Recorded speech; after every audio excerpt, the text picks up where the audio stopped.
Gordon's Whistle. Gordon was cross. "Why should Henry have a new shape?" he grumbled. "A shape good enough for me is good enough for him. He goes gallivanting off to Crewe, leaving us to do his work. It's disgraceful. And there's another thing. Henry whistles too much. No respectable engine ever whistles loudly at stations. It isn't wrong," said Gordon, "but we just don't do it." Poor Henry didn't feel happy any more. "Never mind," whispered Percy. "I'm glad you're home again. I like your whistling."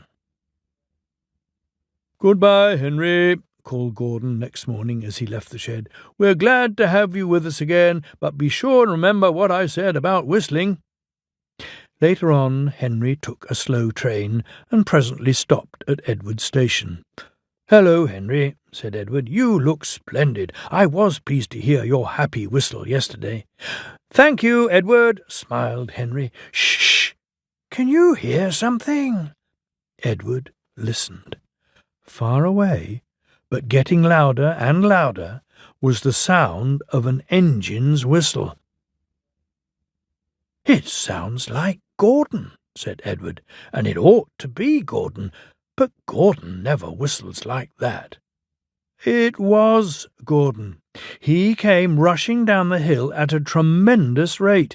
He didn't look at Henry, and he didn't look at Edward. He was purple in the boiler and whistling fit to burst.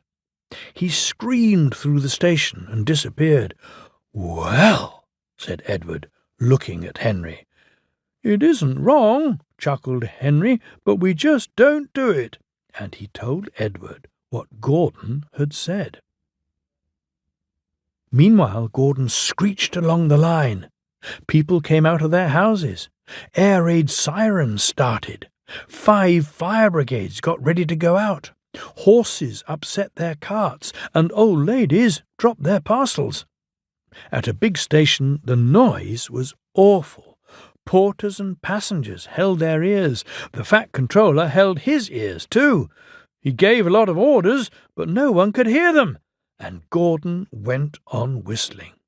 At last he clambered into Gordon's cab.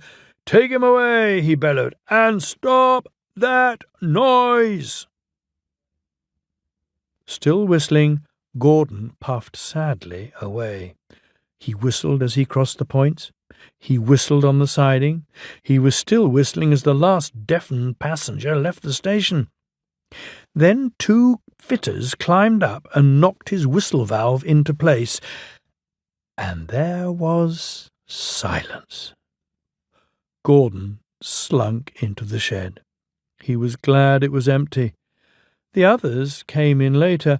"It isn't wrong," murmured Henry to no one in particular, "but we just don't do it." No one mentioned whistles.